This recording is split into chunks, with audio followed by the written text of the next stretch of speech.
Welcome to Authors of the Pacific Northwest, where we connect Pacific Northwest authors with new listeners and provide advice for aspiring authors on the business of writing. I'm your host, Vikki J. Carter.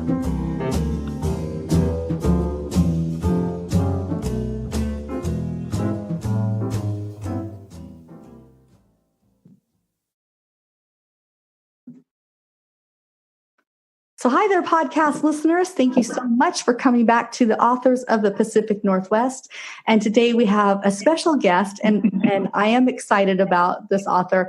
I say that about every author, but I think you guys will really enjoy our author today because he's going to share two special things with us. His name is Philip Kenney, and he is on the air. So Philip, say hi to the listeners. Hello, everyone. Thanks for being here.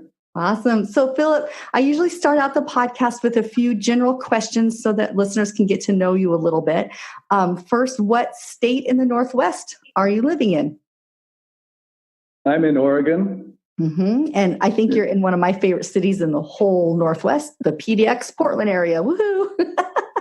Yep, I'm in Northeast Portland, and it's one of my favorite places in the Northwest, too, although there's so many. It's hard to really rank them. It's true, but we don't let everybody listening to this think that we love the Northwest because we get a lot of people moving here. But the one fact about the Northwest, about Portland that listeners may not know that I love about it is that besides they like to claim, keep Portland weird, but the airport in Portland, PDX Airport, International Airport, has been voted best airport in the United States, I think 6 years in a row. Is that right? Yeah. It's all for the carpet. They have the best carpet in the world. Yeah. And it's true. It's a gem of an airport. Oh, it's especially fantastic. If you travel much and see some of the other ones. So. It's true. It's true. Very, very welcoming. It is. It's wonderful. So we used to go out at SeaTac a lot when my husband and I lived up north to travel. And when we had the opportunity to move back closer to the Portland International Airport, I was thrilled because I travel at least once or twice a year for work. And the idea of going back to PDX, I was just excited because I know it well. I love that airport. So little tidbit, y'all, for PDX plug. So Philip, also, I like to ask authors right out of the bat. This is a stumper question that I didn't send you ahead of time because I like the reaction out of it. But share with the listeners and hopefully your future readers that are listening from this podcast, one tidbit, one information, one little bit about yourself you'd like to have everybody know about you that they might not be able to find in interviews or read or listen to from other interviews. Well, I don't want to take the spontaneity out of it, but I did cheat, and I listened to other podcasts. I love it. Well-researched author. I must confess, I'm ready for this. Oh, good. But I would have said the same thing anyway, had I not looked, really. But I'd like people to know that I consider myself a very unlikely writer. Oh. In that I didn't begin writing until I was 45. Oh, you're my inspiration. I love this. I didn't begin. And that was a very weird story in itself. I don't know if you want me to go into it. Would you share it? Because I'm in that age group too. So just so everybody knows, I'm just going to be 46 in February. And I'm just starting out on my writing too. So please share. Oh, great. Yes. Well, I'm about 69 now, so I've been at it a while. But at 45, I was nowhere near writing, even though I had graduated from college with a degree in literature. But I became a psychotherapist and was quite happy with that. Mm-hmm. But at 45, in the early 90s, there was a rage going on in the country about the emergence of Prozac. Oh, yes, I remember that. The treatment of depression. Mm-hmm. And so there's been a long lineage of depression in my family, and the men in my family, and I'd had my share of it. So I thought I'd do an experiment as a therapist to see what my patients were experiencing, but also the hidden agenda was to see if it would cure me. And so I took it. Didn't cure me. But in fact, I didn't like it at all. I felt, in some ways, worse, because for some people it's very good. For others, it kind of flatlines you. So I stopped taking it after 8 weeks. And now we know that you should titrate that, but I just cold turkeyed. And the next 3 weeks were amongst the worst of my life. I felt, terrible depression and despair. 3 weeks into it, I woke up on a Saturday morning, a beautiful Saturday morning, with a big old anxiety attack in my belly. But here's the thing. Tagged somehow to the anxiety attack was a poem, a 20-line poem, completely written out. And luckily I had the wherewithal to write it down in my notebook. And that started me off. I love it. I love it. I do. So writing to me to this day feels a bit like a miracle, and I don't use that word lightly. But shortly thereafter, I ran into William Stafford, a great poet from Portland, and learned a few tidbits from him, and I just started writing poems every day, as he suggested. I wrote for poem a day for 10 years, and here you go. I have heard about William Stafford. It's never too late. I'll just say this to your listeners. Oh my gosh. Never too late. Okay, so two major things. First, you're re-inspiring me because, like I said, I'm going to my 46th birthday. I too had an experience with Prozac after my first daughter was born in the late 90s.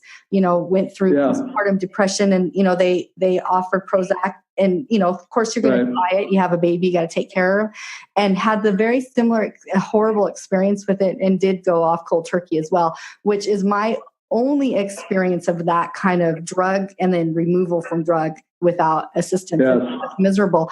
And I remember struggling a lot after, and then my second baby came 22 months later. So I struggled a lot as an early mother with depression and anxiety. And the one thing that did really help me too, that not a lot of people know about, when I would put my girls to bed at nap time, I would draw, and I'm a horrible artist, very, very bad artist. But I would draw, and I wrote a child's book, a literary alphabet book while my kids were asleep. And that really helped me.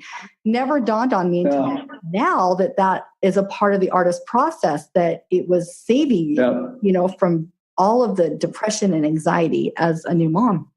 And so if you, it's so fascinating, isn't it? Because if you go into the New York Times today, they have a weekly edition of the best stories of the week, good stories. And there's a story of a man who was falsely accused for murder in New York. He was sentenced to, I think, 27 years or life in prison, something. He got a team of graduate students came upon his case and years later, and researched it and presented evidence to get him freed and acquitted.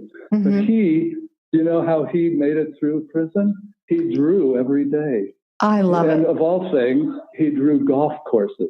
He has these intricate drawings of golf courses, but it kept him sane. And it kept him really, I would say, which I say a lot in my book, that's kept him connected to his inner being, which I call the inner source of creativity, the inner source of being, and kept him sane. So there you go. You did the similar thing. Yeah, I'm a very big believer, and I've talked about this with other authors on the podcast. I had an author on so we're recording this now in October. He came out in April, and he suffered. He writes through his anxiety, depression, and mental health, and we talked a lot about how writing does save us in our mental health. And we're going to go a little more deeper with you on that, because that's one of your subjects of one of your books. And so like I told you, listeners, this is going to be a different podcast, but I think it's going to be an inspiring treat for all of us, regardless if you're an author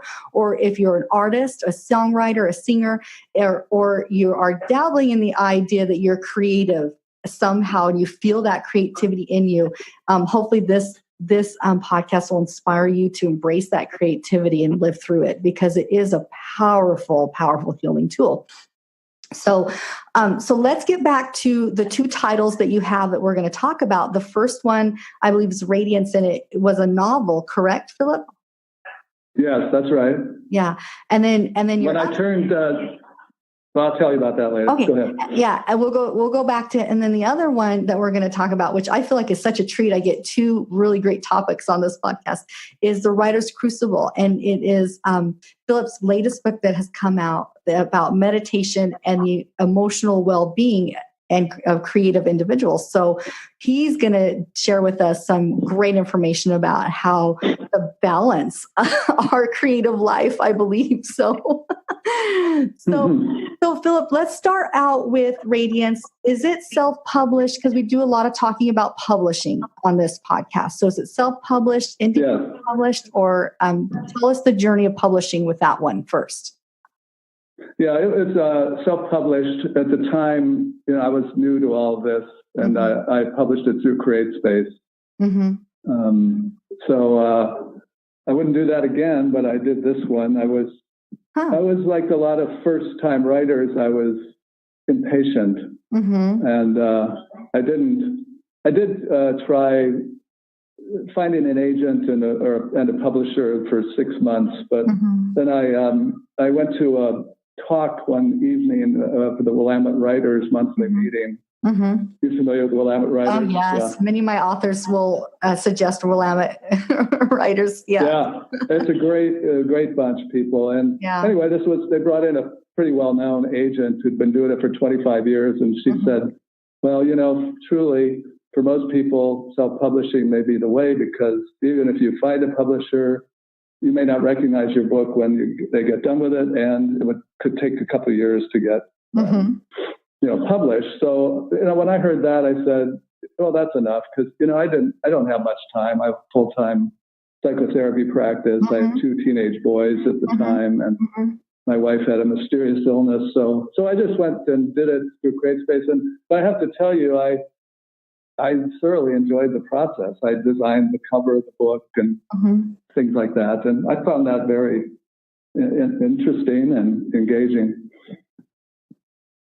So you said you wouldn't do it again. And I do have a lot of self-publishing authors, and I was just talking about this with my writers group. So my writer group met at my house last night. We were talking a lot about publishing, and quite a few of them are self-publishers. And so I'm curious, why do you say you wouldn't do it through CreateSpace now? Because that may be a little bit of good information for somebody like myself who is not published yet and working my way through the idea of where how I'm going to publish from your experience.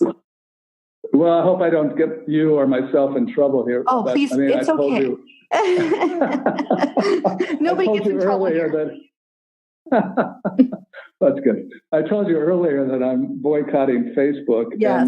And, I'm also boycotting Amazon. So CreateSpace is owned by Amazon. Yeah. I actually think CreateSpace may have stopped CreateSpace. I heard a rumor of that, but. And there I found a wonderful local self-publisher for the Writer's Crucible, an outfit called Inkwater Press. Okay. And they're terrific and like thoroughly professional. Yeah. So I'll give them a little plug. Inkwater Press, they're really good. Well, we'll find their website and get it on show notes as well, because that might be something interesting for local Northwest authors to take a look at. And that's one part of my process for this podcast, to really get resources out there for individuals like myself that are really trying to decide what to do. So we'll make sure that their website, Philip, is on the show notes. So, okay. Good. So they're good. Tell us a little bit about the process with them. Do they do editing? Do they do the cover design? Kind of, how does it work with them, so that people that might be interested, walk us through that process with working with them? Yeah, they do everything. I actually had my own editor before I decided on Inkwater. I had had 2 or 3 run-throughs. Might as well give out another plug. With definitely. Indigo Editing, INDEGIO. They're really great. Ali Shaw is the head of it, and I highly recommend them. So I had edited myself, but then once I chose Inkwater, they do the interior design, they do the cover design. They're really a full service publisher. They'll do publicity. Oh, nice. And marketing. Yeah, so, but their design team is, I think, terrific. I was very happy, and I've referred several people to them, and they've been equally happy with their cover work. Well, I love it. And for sharing, honestly, because this is the number one question that I am trying to help address. But even my writers group, we're talking about it, and I'm starting a workshops in our local public library that will be done in January around the publishing industry and what to do. So it's really great to have some resources of people that have gone through and they're happy with. So yeah, it's good. It's very professional and great. And it's Indigo. The Indigo was the editing process, the editors, correct? Yes. So, yes, that's right. Okay, fantastic. Well, listeners, I'll make sure both of those links are on the show notes. So if you're interested, take a look at them, because there's nothing better than a great review from two things like this, because most people don't know where to go for an editor, to find an editor, or I've heard such horror stories. So it's fantastic. Yeah, I know. Yeah, these are both 5-star organizations. Yeah, right in your backyard. I love it. Well, I need to get in contact with them myself. Maybe I'll bring a couple of their people on the podcast and they can talk to us aspiring authors. That would be fun. Oh, they would love that. Yeah, Ali Shaw's the executive director of the owner, I guess, of the Indigo. She's terrific. Yeah. That'd be good. Well, I'll hit her up. I'll say you sent me. Okay. Yeah, do. I love networking. Okay, so let's get a little bit into the two books and the stories from Radiance, and tell us a little bit about that. So what I'm going to have you do is I'm going to have you set that up, and then let's just go ahead and launch into the reading, because I want to give us enough time to also go into the Writer's Crucible so that you can share with us your insights. As you know, a therapist, your insights are so valuable for us artists and writers. Okay, I hope so. So Radiance, is another interesting story. Just as a preface, that when I turned 60, I made a short list of things I was convinced I could not do. Interesting. And first on the list was playing the piano, and second was writing a novel. Oh. I was right about the first one. I can't play the piano. That's my left hand is barely connected to my neurology. But I was wrong about the second one. And I owe this to my wife. And this is a tip for beginning readers who think they don't have enough time, because I thought, well, I can't do this. I don't have enough time. I have a dog to take care of. I have 2 teenage boys. I have this big business. And anyway, she said, oh, come on, just start and just write for 20-minute blocks if you have 20 minutes. I said, oh, I'll never get anything done. But I tried it, and by golly, it worked. And so I owe so much to her. I don't know if I'd be writing at all if it weren't for her. So you can put her on the... Okay. We give out shout outs to our partners. I tell you what, because if you've listened to any of my podcasts, you will at least hear one time in each one where I give a shout out to my own husband, because every single time I feel like I'm not a writer, I don't know what I'm doing, or I haven't written for months on end, he will look at me. So there's 2 things he'll know: if I haven't gone and exercised enough in the week, or if I haven't written or been creative in writing in the week, because I'm not a happy person. And so he always has been the one to spur me on. You need to write. So thank goodness for our partners. Isn't that great? Yes. Isn't that great? Because we can get lost in our own heads, and like I'll talk about with the Writer's Crucible, we can get lost in self-doubt. Oh, yes. Get lost in the narrative that we're not good enough, and really those I maintain are the bigger problems. They are. They get in the way of writers and any creative endeavor. It's not so much about talent or discipline. It's more about some of these internal narratives and emotional constrictions that get in the way. So we can come back to that. We will, because we're definitely, I have some discussion on that, questions and, about that. So let's go wrap back around. Radiance was your novel that you wrote as your challenge to yourself at 60. Is that how it worked out? Yeah. How wonderful. Yeah, it is. It is. That's awesome. So, and, it was a pivotal time in my life. The novel's semi-autobiographical, but it's also, a cultural a study of the times that I grew up in the 60s, 70s, etc. Mm-hmm. And it starts basically tracing a family from the Depression era through the current day, and it examines really the terrible suffering that the people of the Depression era and then World War II went through, and then how that impacted, and some of those things were, for better and worse, transmitted to the next generation. Oh, fascinating. So it very much is a study in the problems of memory, especially emotional memory, and that links into the current conflict with the protagonist who is taking care of his mother who is dying of Alzheimer's. So those memory issues are linked and played with throughout the book.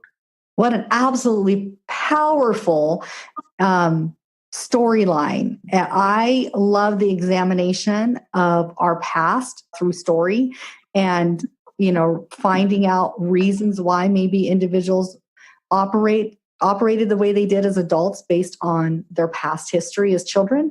And so, the events around them, their environment, all that, that's just absolutely fascinating. So let's set it up, because I'm dying to hear it. I'm going to go quiet and let you do some reading from Radiance so that our listeners can get hooked in on it. And can I sure. just set it up with one more? Can I just absolutely set it up a little bit? First of all, I hope your listeners are versed in 20th century comic strips, because this first part I'm going to read, there's a few quirky parts in this book, but this first part takes from the comic strip Blondie. Oh, Blondie, I love Blondie. Particularly the character of Dagwood Bumstead, who is sort of this man-child. His life is, the best of his life is organized around napping and bowling and eating. I love it. I love it. Fantastic. And then the book switches a lot through time zones, and then it switches from what I'm going to read from Dagwood Bumstead to a scene in the 1930s at the table of the father of the protagonist in the book. His name is Gerald, and he is with his father, and they're sitting eating shortly, about 5 months or 6 months after the death of Gerald, or of Gerald's mother.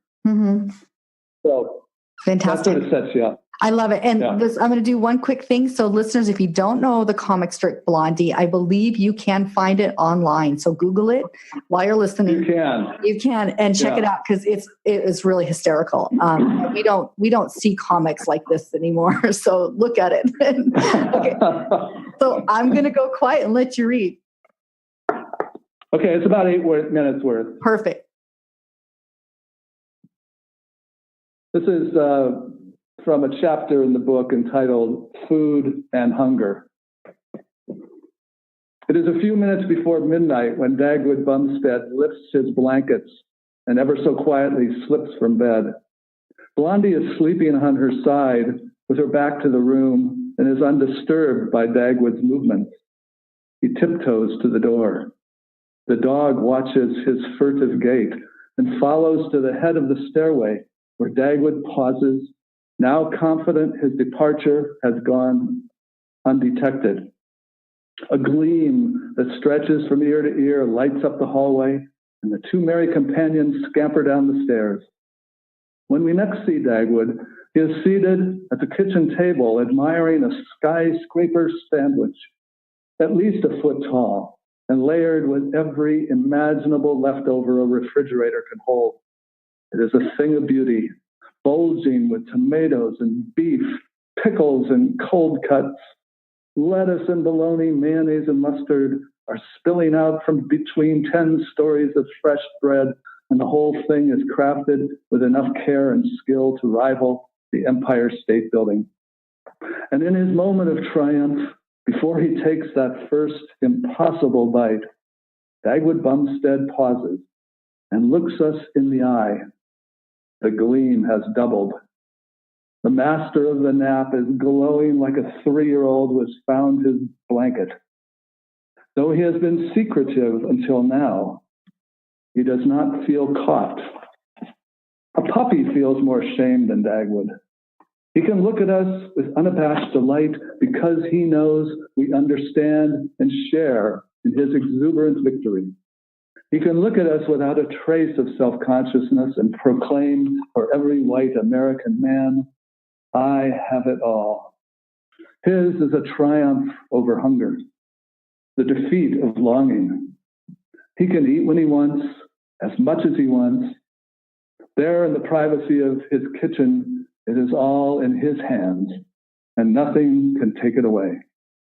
Not the list of jobs Blondie will have for him in the morning, not the demeaning blows Mr. Dithers will pummel him with on Monday. He is alone with his catch, ready to devour every last crumb, ready to fill his stomach to its maximum capacity. His jaws will unhinge like a snake's to take in the towering meal.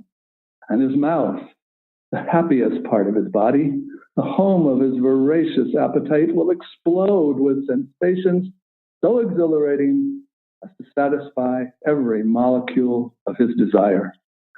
He will eat until the plate is empty. He will lick his lips and sigh. The dog will look at him and smile after scarfing up the last of the droppings.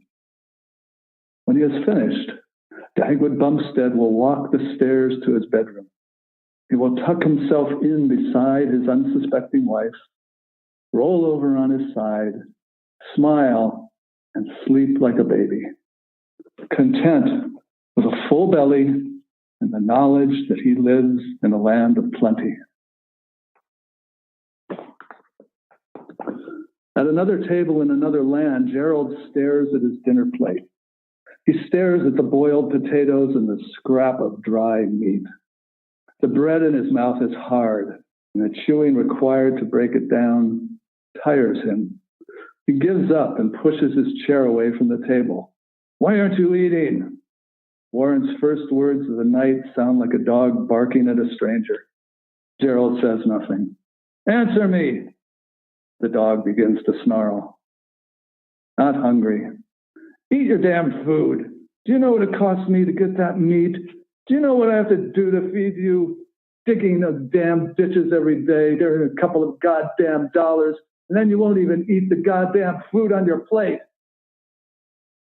It's January of 1937. Food is still hard to come by. Times remain bleak. In the small farm towns of northern Indiana, Ruth has been gone for 6 months, and Gerald's stomach is sick with loneliness for his mother. I told you I'm not hungry. You're never hungry. Look at how skinny you are. How can you play basketball when you won't eat? I can play all right. You just sit around moping, feeling sorry for yourself. That won't get you anywhere, and it won't bring your mother back either. It was the first mention of Ruth and her passing since the heat of August. The space between them cringed. Memory of the terrible summer heat must have come back to Warren in that instant. He must have smelled the sweat and the torment of his 3 sons. It was unbearable then and now, and so he shot back at Gerald. You stink. Go take a bath. What? They said you stink. You smell terrible. Take a bath. There's no hot water. Besides, who are you to talk? You smell like crap every night after that lousy job digging ditches and crawling around in sewers all day. You take a damn bath. Gerald pushes away from the table and is out the door, headed to his room, as his father hurls curses at his back from the table. Gerald doesn't stop, and he doesn't hear tonight what he has heard so many other nights. He only hears his father's shouts fade into the wallpaper and his own contempt muffled in his throat. I hate him. Gerald is determined to deny his father the satisfaction of his anger. He slams the door to his room and sprawls on the narrow bed in the corner.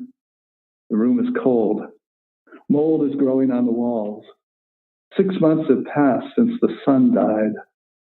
They are living in a boarding house on the edge of town. Edgar and Earl live with their wives on the other side of Wheeler. Gerald is alone with Warren. That bastard, I hate him. He punches the pillow and repeats again and again what is by now less of a feeling and more a fact, a permanent installation. I hate this goddamn house, this stupid town, that worthless asshole. But most of all, he hated nightfall. And being alone in that room when the emotions of the dreaded life come out like rats at a garbage dump. When the mold on the wall seems to grow on the back of his throat. And worst of all, there is the moment of torment of waiting. Waiting that is unbearable. Waiting for Ruth to come back. Waiting to escape this rotten place. And waiting for the heaviness sitting on his chest to vanish. There you have it.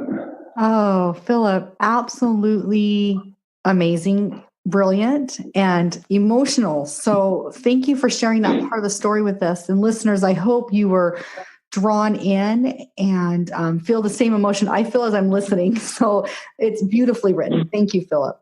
Thank you for sharing. You're welcome. So I didn't expect to get emotional. I wrote that 5 years ago and haven't read it much lately, but I think even when I was rehearsing, I didn't get emotional, but I think it's about having an audience. It's a power, the emotions of that power, the power of those emotions that living through it as you read it is very real for many of us. And so wonderful. Thank you for sharing. So let's shift a little bit because of your background in psychotherapy, you have a really unique aspect of sharing in your new work, The Writer Crucible, about the emotions and how to deal being a creative being as a writer or an artist, the ups and downs. We talk a lot about it. Us authors will talk a lot about it when we're alone, when we're not on the podcast, of the ups and downs, the depression, the self-doubt. Well, that's good. I'm glad to hear that, because I think one of the worst things, and one of the things I say in here a lot is the real problem is when people get isolated. Mm-hmm. So you're doing a good thing by, even if people just talk about it, it helps undo some of the constriction, and it helps normalize it. Because one of the things I say a lot is, we all struggle with this problem of insecurity and self-doubt, and then it's easy for the mind to turn on us and think, well, something must be wrong with me, but really nothing's wrong with you. It's just part of the territory. This is utterly normal. Every creative person feels it, even the great ones. My favorite line in the book is not my own, but it's from Flannery O'Connor, and she writes, write a novel is a terrible experience in which the hair often falls out and the teeth decay. That's so funny. I had a dream last night that my hair was falling out again. Are you serious? Yes, I am. Because I suffered from moments of alopecia, and I had an author come on, and she did a whole thing about alopecia with her book that she has. And last night, I saw that. Yeah, we were talking about the inner critic in my writers group last night, and we're working through learning how to embrace the writer's critic in the sense of where it's trying to protect us maybe from when we were children. That the inner critic might be trying to hold us back from sharing information that we feel deemed as maybe hurtful as a child. But now as adults, as you start writing, you still hear those words in the back of your mind, don't write that, don't write that. And so we did a little bit of discussion about that. And then last night I had a dream that my hair was falling out. And I woke up this morning, I'm like, my hair only falls out during extreme stress. So what's going on? You're in good company with Flannery O'Connor. I'm in great company. My hair is not falling out, everybody, just so you know. My hairdresser, Sarah, it's still all intact. But it was just a very funny dream. And then you bring that up. How interesting. So that's good. Yeah. So we were in tune. Even we must have been. I believe in that. So a part of me doing research on you is that how you discuss how the psychology and spirituality in your mind are very much not separate. They're two pieces together. They're very much intertwined. And do you go into that in the Writer's Crucible as far as how we can use meditation and kind of share with us the premise of the Writer's Crucible? Because I have a lot of authors that listen to this podcast, so will probably want this book. I know I want it. Oh, good. And I listened to your interview with Sarah Warren, who is one of my favorite right now. Podcasts is one of my favorites. So I thought, she's terrific. Great, you're on there. Very excited. So tell us, kind of give us the premise of what this book, set that up for us, and then share with us if you want a tip or two, so we have something to go away with. And then I'm going to have you do a little bit of reading on that too, because I really think there's plenty of creatives out there that would love to know about what this book is about. Yes. It'll make more sense when I read what I'm going to read, but we'll do it. Let's do it that way. We can change it up. There's one of the things that if you buy the book, you'll find that in every chapter, I believe, just about every chapter, there aren't exactly sidebars, but there are little experiments, I call them. And there are many meditation exercises. Oh, nice. So there's different meditation exercises. There's some self-exploration exercises, and so there's a bounty of different ways to try to connect what I call the creative impulse, the creative source, which I see as a spiritual thing. I see creativity as a spiritual thing. In fact, the thesis of the book is that there is no separation between psychology, creativity, and spirituality, that those are different faces or different aspects of one remarkable force that's pulsing through all of us. So, while the insecurities that we and self-doubt that we experience is normal, it can also be aggravated by historical pain and hurt and events in our lives that augment and inflame certain emotional responses and leave us with emotional vulnerability. So this book is really a study of the emotional vulnerabilities that get in the way of our writing. Because really the first task of good writing, in my opinion, is to get out of the way. And so it's sometimes hard to get out of our own way and really listen to the creative muse and write from our instincts. And so, and one of the things that helps with that is meditation, where you can learn to not grant the self-talk that can rampage through your brain so much reality and authority. And you can also connect to the peaceful inner place that is also the source of creativity, in my opinion. And listen, I have many, many, many great ideas for writing that I don't think I would have come up with otherwise that happen in meditation. So in many ways, we put a lot of pressure on ourselves and try too hard, I think, to make it work and to be clever and to think up great things. And often I think, and William Stafford taught me this, writing is more about listening and being found, really being found by the unbidden, by the creative spark. So I love it. I love it. So does that give you a overview? It's absolutely brilliant. And I am definitely going to purchase your book because it's something I'm working through this year, is really being my terminology for it right now is being mindful. And that's, a big buzzword right now, right? Mindfulness. Yeah, it is. Everything. But I'm working on it in my writing life as well as in my own personal health life. Of being, exactly. Being mindful. And that's what I love, because then it becomes seamless. It's not like you have a writing life here and a spiritual life there. They're all really one. It can be seamless and I really think you're happier if it is seamless. I feel like that's right. I hate even to use the word happier or happiness, because it just is such a thrown around word, and everybody wants to be happy, right? We all desire happiness, but I guess I can say the word for me that I found when I'm very mindful of my spirituality and tying in my health, my food, and being mindful about, finding the time and space to, like you said, listen. That's a hard thing for me to do, is to listen, to meditate and listen. I'm very active.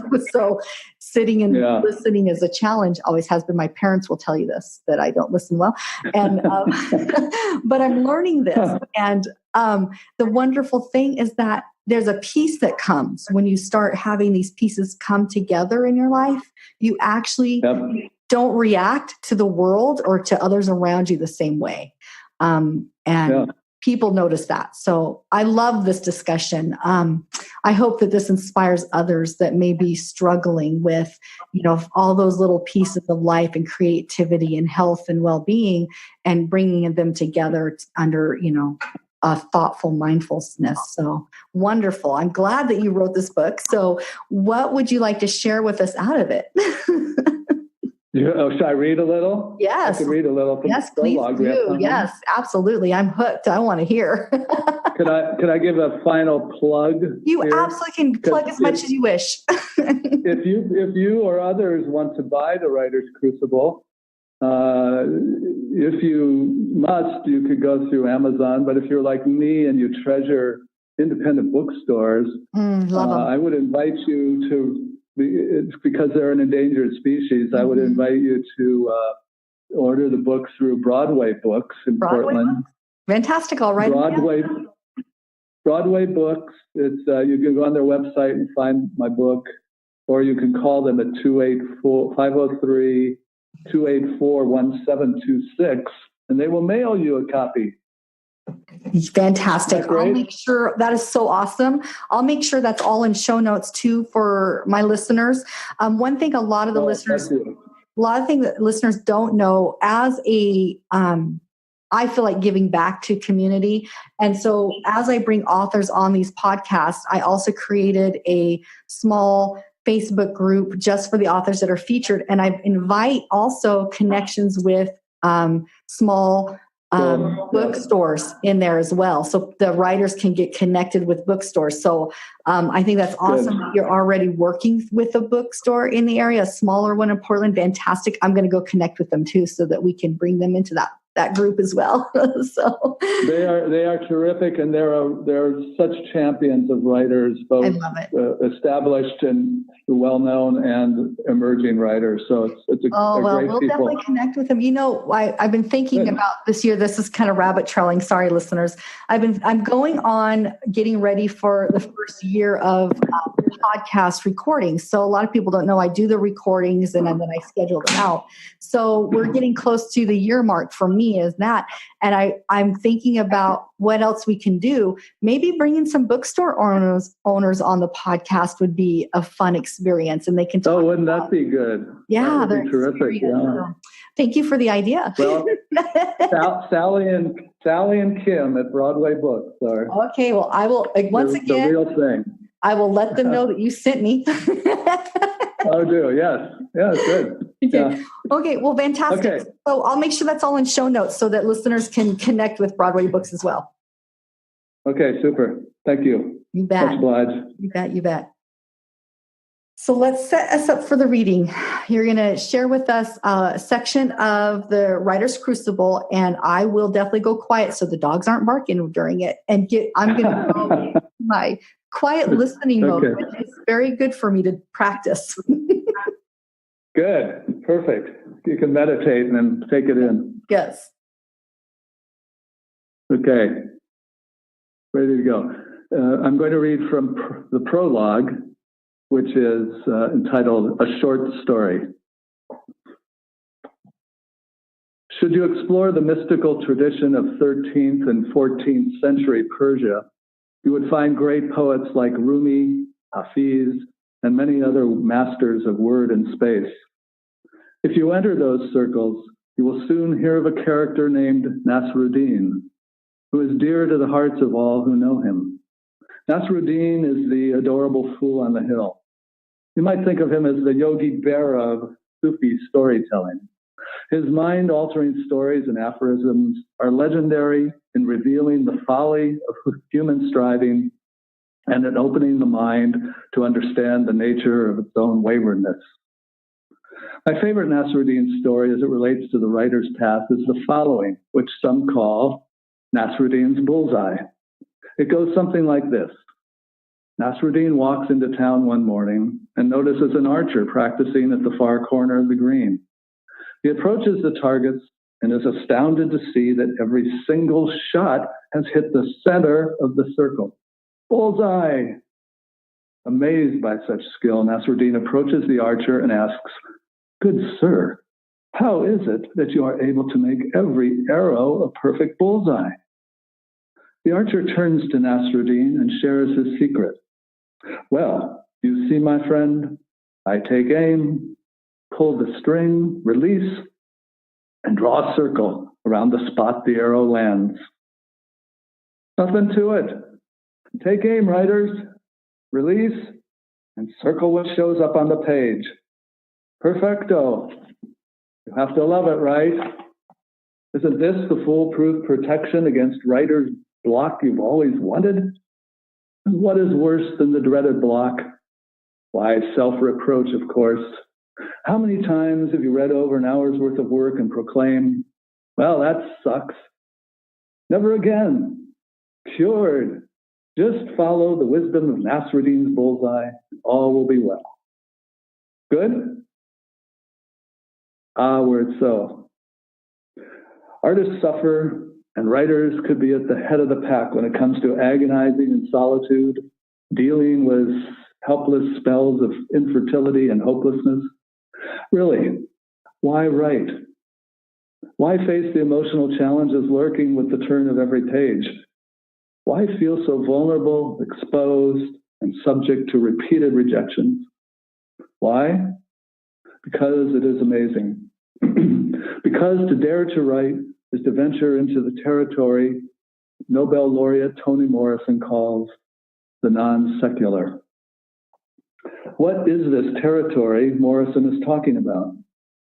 I hope to hit the bullseye on that question because connecting to the non-secular is central to what this book offers as a means to help writers through the tough times. For now, let me say that the non-secular is that magical place that never sleeps, that mysterious impulse that wakes me at 3 a.m. with the answer to yesterday's writing problem. It is the home of the unbidden that beckons ever so quietly, but forcefully, with ideas, words, and sentences before birds begin to sing. Often it speaks when I am dashing off to work and must hastily grab a scrap of paper to scribble down the whisperings before they disappear. I think of these words as sacred, coming from a place that I know but can never touch, a place I feel is beloved and is more myself than am I, the non-secular. Finding this place, or being found, is so important because having a relationship with the non-secular, or what I think of as the creative source of being, is the ground that makes it possible to remember and connect with our basic goodness. The vulnerability that writers and artists face is far more complicated and tricky to relate to than most of us have recognized. Every writer knows the experience and from time to time faces the emotional quagmire of feeling not good enough. This may come in an assortment of ugly translations, such as, who am I kidding? I can't write. Or, I'm not worthy. I don't deserve to be published. But they all end up in the same emotional box canyon whose reality can be summed up as, I'm not enough. And it is this emotional quagmire, not a lack of talent or discipline, that is the bane of writers, artists, and all those who ask of themselves to partake in creative endeavors. What feeds the disconnect and the emotional conviction that we are not enough is shame. This is a psychological and spiritual plague of our time. Dealing with shame and the accompanying conclusion that you are not good enough is the heart and soul of this book. The way through the field of shame is to fall in love with the presence of being that holds us just like we have fallen in love with making art. It is to know that we never have been and never could be anything other than exquisitely and intimately of that creative spirit. Thanks. Thanks for listening. Oh my heavens. So my heart has been touched. Thank you, Philip. I feel very much that this was needed for me. That one little bit of the Writer's Crucible was for me today, and hopefully for other listeners. I will definitely be. Thank you. Well, thank you. Hope so. Thank you for sharing so much. And thank you for being here on the podcast. And, we live very close to each other. So maybe we'll see each other in conventions or meetings, or we'll have you back if you do some more writing. Well, thanks. I'd love to come back, and I'll bet you we will meet up one day. Awesome. Thanks, Phil, for being here. Thanks for having me, Vikki. Thank you for listening to the podcast. We hoped you loved hearing from the author as much as we did. If you did enjoy the author, make sure you find them on social media. Buy their book and write a review. Are you a published author and would like to be featured on the podcast? Visit us at our website to learn more. You can help support the production of this podcast by following us on Facebook, Instagram, and Twitter. Share the podcast with your friends. And most importantly, become a supporter. Supporters receive monthly bonus podcasts and a newsletter filled with tips from our authors. To find out more how to become a supporter, visit our website. And finally, I hope you always remember to enjoy the journey. Until next week, this is Vikki J. Carter saying goodbye.